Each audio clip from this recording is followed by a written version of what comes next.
Okay, everyone, this is GeoWill from FM Productions Squared, and tonight we are going to be doing some more reactions for Man in the High Castle.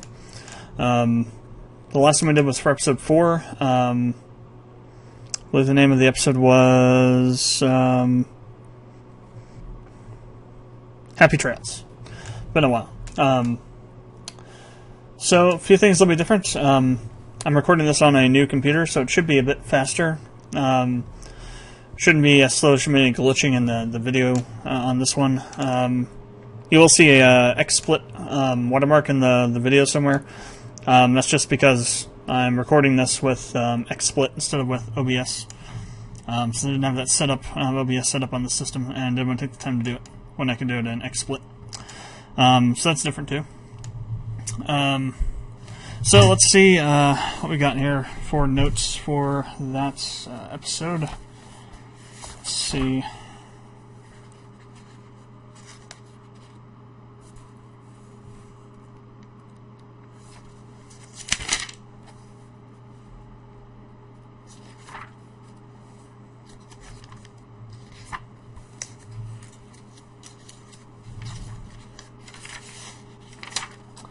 Just occurred to me, I might not actually have any notes for the Man in the High Castle.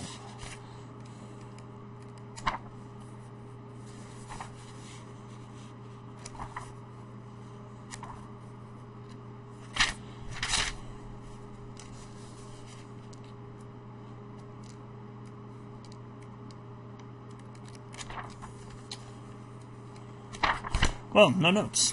What do you know? Okay, I guess we'll start a new section for notes here. How far am I away from my notes from Learn Japanese to Survive? Ooh, those are kind of close. It's the last actual page. There's probably still another couple pages, so maybe if we go back, let's see. I don't need too much room since we're on episode 4 or 5. That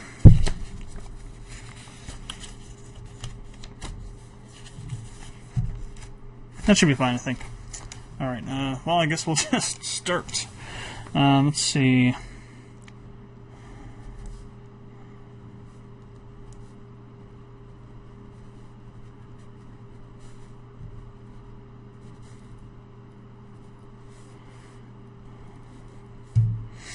Alright, so the name of this episode is Mauvaise Foi, something. It's French. It means bad faith. So in the last episode, though, we had Smith and Helen hosting Himmler, and it was made apparently clear that Himmler knows that Smith has been having second thoughts on everything, really. In terms of the resistance, they managed to, not the resistance, the BCR managed to pull off their attack on the auction that all the JPS high-ranking officials and military personnel were going to be at. That got pulled off, and they also captured, well, they killed the one guy that were going after the general. Kido wasn't there because he had stuff going on with his son. And they captured Childen afterwards, and they have him writing out basically not so much a ransom note, but like a request to the Imperial Princess to get an audience or something like that with her. It was also made clear through the episode with a part of Kido's storyline that the death of Togami was an inside job by the military faction. Don't really know why yet, but basically Kido bluffed this guy through his arse, out his arse. Said that they had his prints on the murder weapon from the scene, and got him to confess on tape that he did it. Even though there were no prints found at the scene, and they had basically closed the case officially. So it'll be interesting to see what happens with that. One of the other things that happened was that John Smith in the other world died, and so R. Smith decided that he would try and go there and do what, who knows. I think he's going either after his son in the other world, or he's going after Juliana, or both. Might be doing both.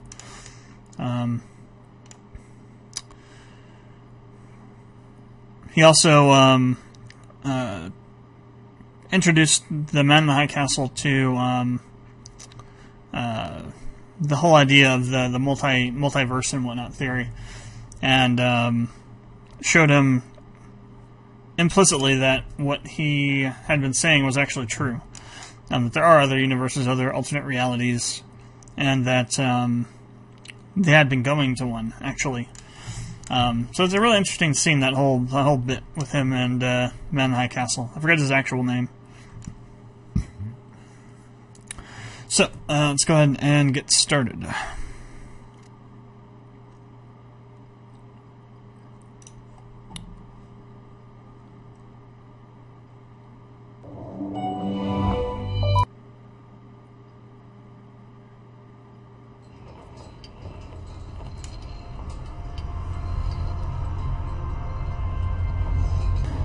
I'm watching this on a 4K monitor now, so it looks really pixelated because the quality is not so good. So this is in the past? Nonsense music. We'll hear anything but that. Leave it on, we need brains. Yeah, this is the past.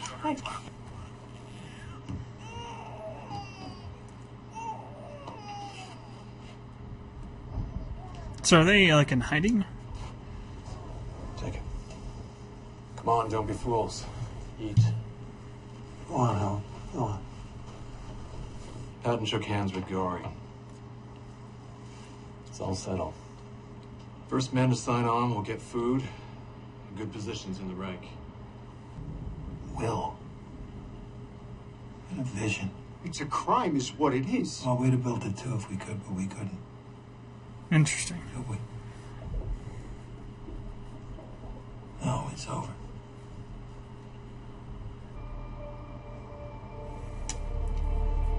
So Helen's the one that talked him into it. I was watching an interview that these guys did. I think it might have been Sci-Fi, I'm not sure.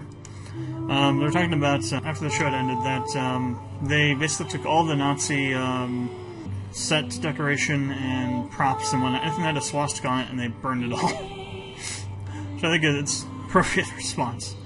But still, it's kind of insane, you know, this whole show that's so themed around Nazis and everything, there's, you know, swastikas everywhere. They just took all that, they burned it. Or destroyed it. It's an interesting thought about this kind of a show. A lot of shows, you know, actors take different props with them and whatnot. This one, they destroyed a bunch of stuff. Alright, here's Smith in the tunnel. I forget, what did they do with Smith's body? The Smith from this timeline.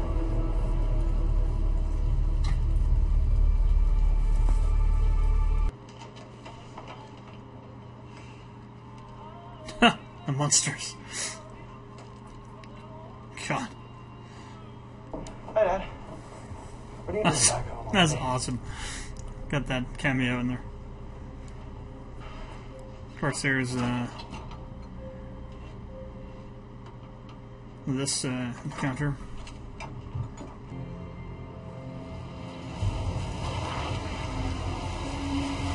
Moraga, Bay Area, JPS. This guy. So I had a theory that the military was setting this guy up for Patsy, Fall Guy, to kind of blame everything back onto him, and they're diverting it away from themselves. We'll see what happens. So My father always wanted me to be a blacksmith. This isn't their main base. You came here, peace. But I think it's someone we could. Oh, damn. That came out of left field. Yeah. They're trying to set him up as a mole. Jesus. That first shot, though, man, they pumped up the bass on that thing. Let's not delude ourselves. In your 15 years as Chief Inspector, you planted evidence, elicited false confessions, executed suspects without trial. You have done all this. Why? Out of loyalty to the cause of a Japanese San Francisco. And here it is, you right gave out your son there. to that cause as well. I look forward to hearing your testimony at Kinikuchi's court-martial. Jesus, they're blackmailing with the sun. In 20 minutes, we're lucky. Guns, food, ammo. Print it all up and load it in the trucks. If you can't shoot it or eat it, fuck it. You can't shoot it or eat it, Frank. Because I know they lie. All the time. They could be lying Leadership right now. Council's holding a meeting for all the local exist. Wait a minute. Just wait. Can we just wait? Let's go. Shoot. Sheldon's not in a good place right now.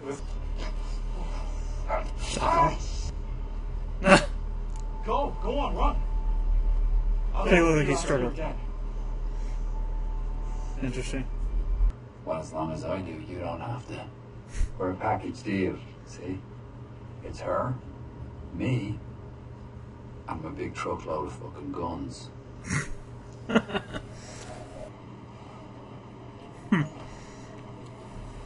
don't know how it really feels. Who are you? He's actually kind of, he's sort of fragging it up too.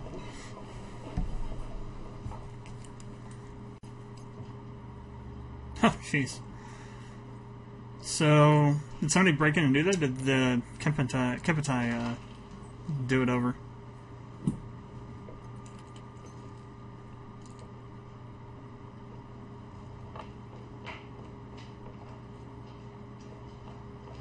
They did this.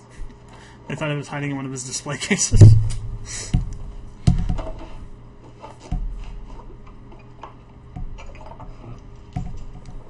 Stamp pen. Hey, pal. You okay? Look like someone just punched you in the gut. Yeah, I'm fine. We're not. Good to see you, Danny.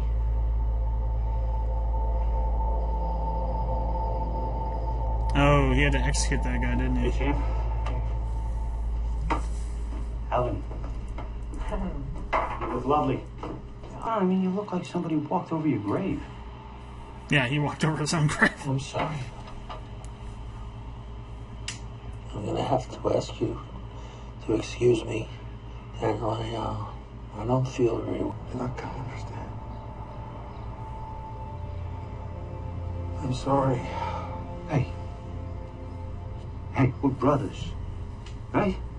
You got nothing to feel sorry for. Now, is that figurative or literal?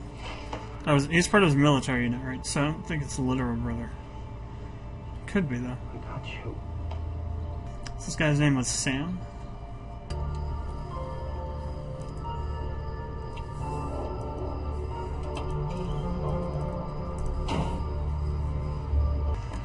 It's Danny.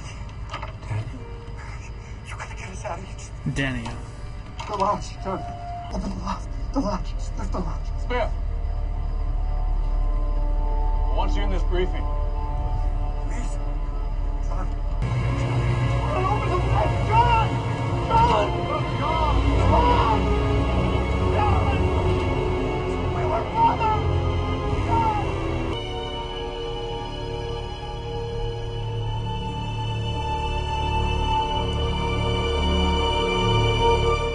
Jesus. Okay. Wow. So that was a really kind of intense episode. Took a lot of notes. So Smith's gone over to the other universe now.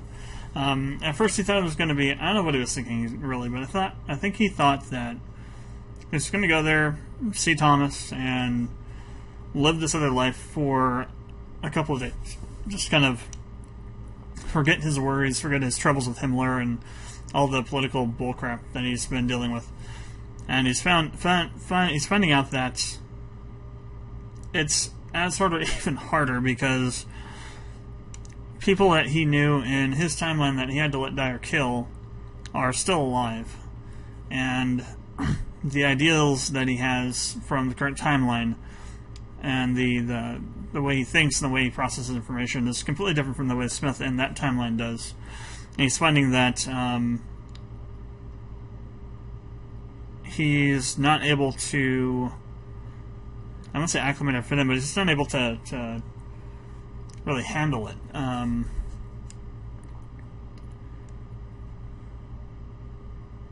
Very well. Especially this thing with Danny. This Danny person was part of his military squad, as we saw at the beginning of the episode. And Smith had to make a choice to let him out and risk being found out and killed for it, or letting him die. And he chose to let him die. And apparently, it's apparent that it's been eating at him all this time. And seeing him is kind of bringing those feelings and those thoughts back to the surface, and it's like really messing with his mind. It's a side of Smith that we haven't really seen too much of before. We've seen a little bit, mostly when rolling around when he had to make a decision about Thomas, whether to let the Reich take him and kill him, or to try and save him somehow. I think actually it was before when they were doing the testing around the genetic disease, and if I remember correctly, he actually killed the guy. He killed the doctor that was doing the tests, or something, or something to that effect. He did something that could get him executed or something like that. And then Helen kind of had to clean up his mess a bit, and she got in a similar situation with that person's wife, if I recall correctly. I think that's really the only time we've seen Smith like that was with Thomas and dealing with that situation. Now we're seeing it again, even more so. Him having to come to grips with the reality of his choices.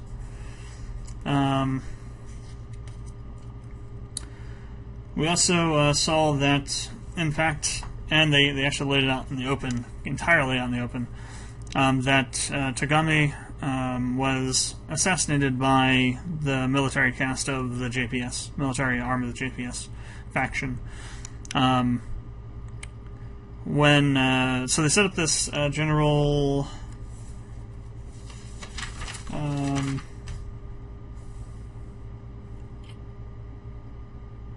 Inokuchi. They set him up. They said they wanted to have him be their mediator with the BCR, and I was thinking that they were. My hypothesis was they were setting him up as the fall guy, and that's exactly kind of what happened. They used him to lure out the BCR.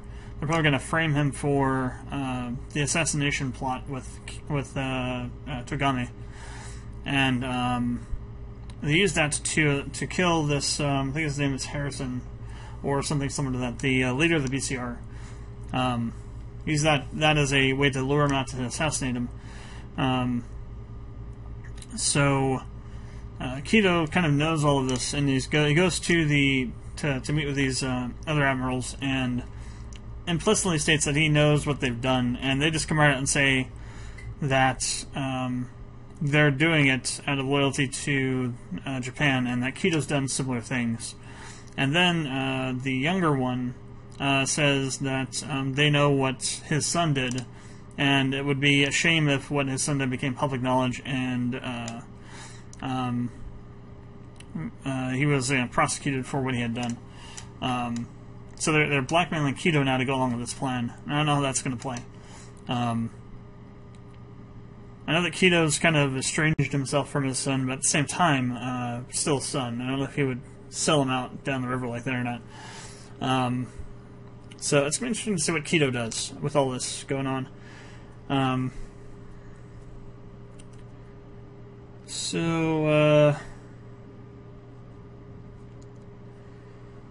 What else is there?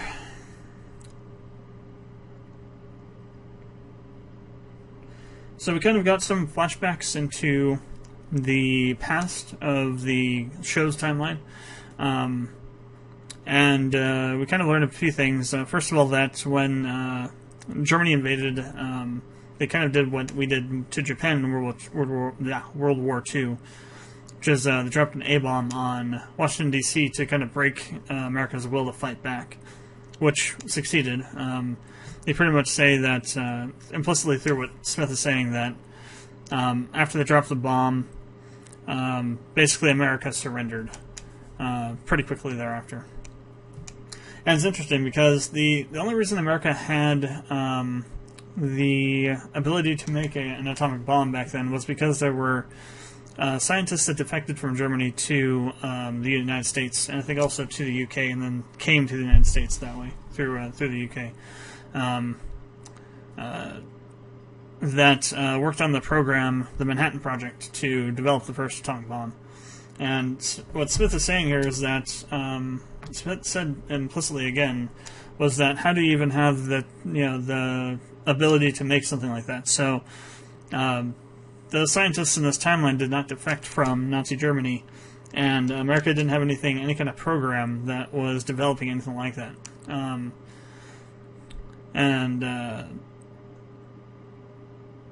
So you kind of understand now why,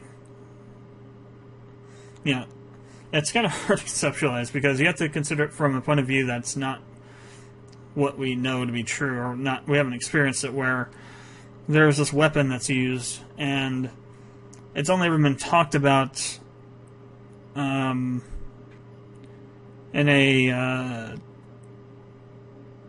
abstract way. So you kind of compare it to, like, say, a mass driver or something.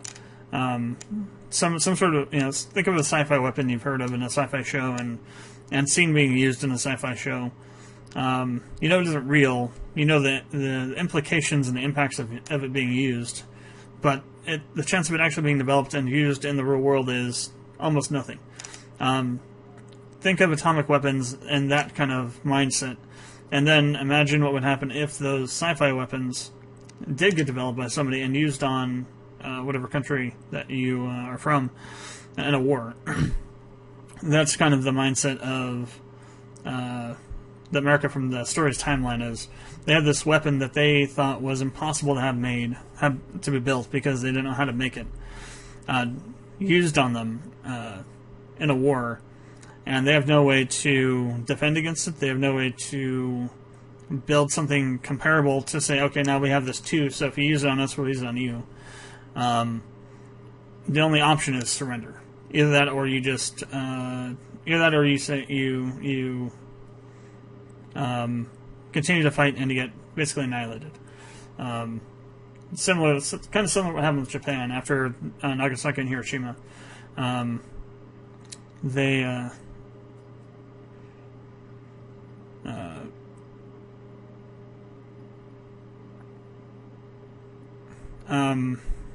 Forget if it was I don't think it was like an emperor, but they had like a military leader at the time that then we demanded their surrender from, and he acquiesced, basically.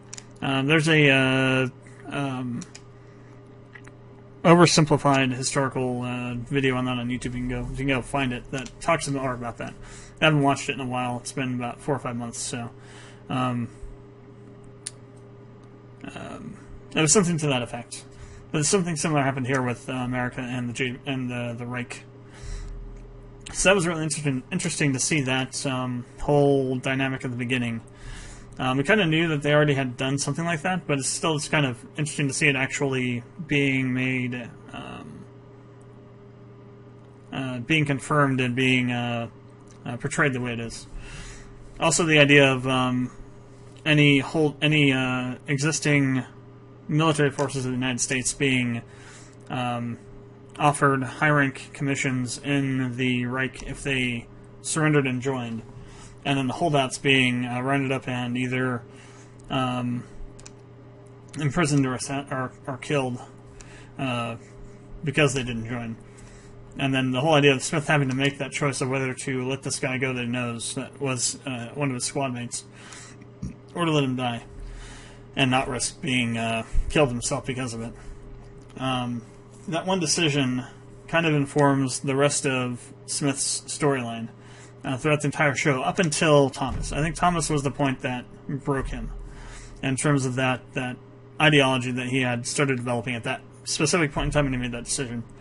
And now, coming back full circle to here and seeing the guy that he decided to let die, that he considered to be a brother, has just kind of shattered his persona, his id, if you will.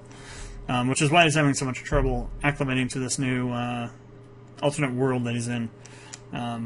He's seeing all these things that he used to believe in, all these things that he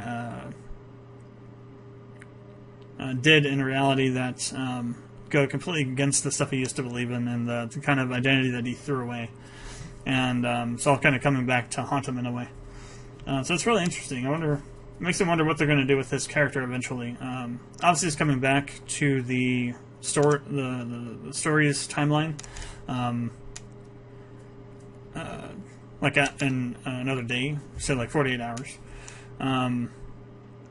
So I wonder what that's going to do to him in terms of like what he will do when he gets back. We also learned that India, China, and Australia are rebelling against Japan. So it's not just China that's fighting back against them, it's also Australia and India. So that kind of explains a little bit more why there's this idea of peaceful settlement or peaceful withdrawal from America to try and pull back their forces to Japan. Because they're trying to fight this three-front war, basically, and also trying to maintain their holdings in the other. If they have the Pacific coast of America, they also probably have parts of Russia, Alaska, parts of maybe Canada. They may have They probably have the Philippines and those island chains, Hawaii. And Guam and all those kinds of places as well, Vietnam. So trying to maintain all of that territory while it's all being attacked by different countries becomes a huge resource drain. So they're trying to pull back to recover their resources to then make a push to try and squash the rebellions in the other nations. So that makes a lot more sense. And then there's the military arm that's trying to not do that, because what they want is they want to have they also want to maintain where they're at in America. And what I'm thinking is that what the plan is to pull them back and maintain the current like maybe financial situation in terms of money that the military is getting, and then it's redirected all to where they want to go to, whereas with the actual military branch of the JPS wants to maintain where they're at and basically get even more money, more funding to then build out and expand to the other nations. And that's where this conflict and this whole subplot of the military staging this assassination of Tagome and kind of getting people out of the way to try and make that a reality has come from.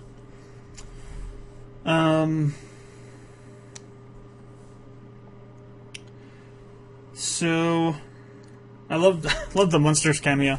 The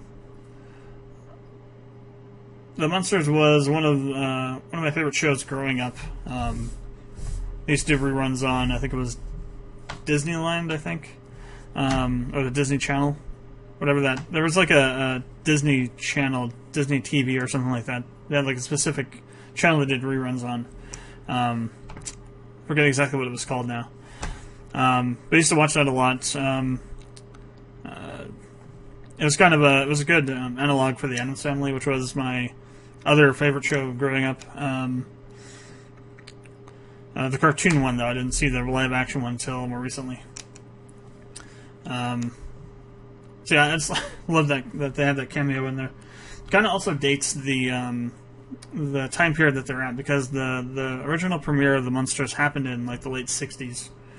So again, just adding a little bit more flavor of our timeline into reinforcing that timeline is our timeline that Smith has ended up in, that these other people have ended up in as they have been traveling to this other place. What else is there? So Smith's body didn't show what actually happened to it in this episode. They might have shown it in the other one, I'm not sure. Maybe I just forgot. But maybe the reason that he's saying 48 hours might be because he's expecting that body to be found or something like that. Or maybe that's as long as he can stay in the other world without raising suspicions, which I think have already been raised.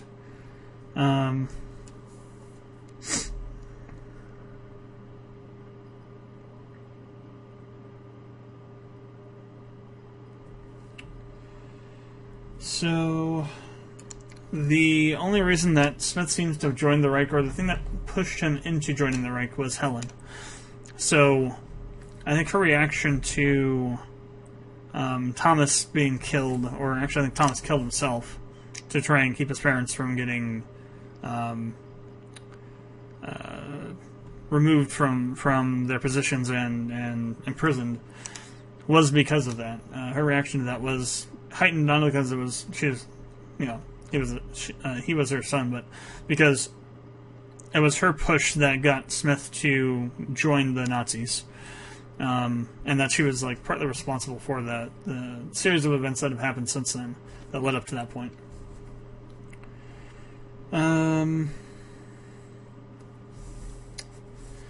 We also learned that Juliana's been talking about the history from the alternate timeline to a bunch of people, and that's been like a source of like a, not as much a rallying call, but sort of like a shot in the arm to the resistance after having been beaten down by the Nazis so badly. What else is there? So, Children is still alive. He was this guy called Benny was supposed to have killed him, but he didn't. He let him go. So he gets back to his shop, and his shop's been ransacked by the Kempentai. They've been looking for him. Obviously, because they think he was in league with the PCR and planning the assassination. But yeah, apparently they thought that Kempentai thought that Children was hiding in one of his display cases. So they broke all those up, smashed everything up. Maybe they thought he was hiding in one of his vases, so they broke all those. Talked about that. So that's all I got written down for that episode. Yeah, that was a pretty heavy episode, though. It'll be interesting to see where the next one goes. Well, that's going to be it for this reaction. Hope you enjoyed it. Comments, questions, leave them below. And I will see you for the next one.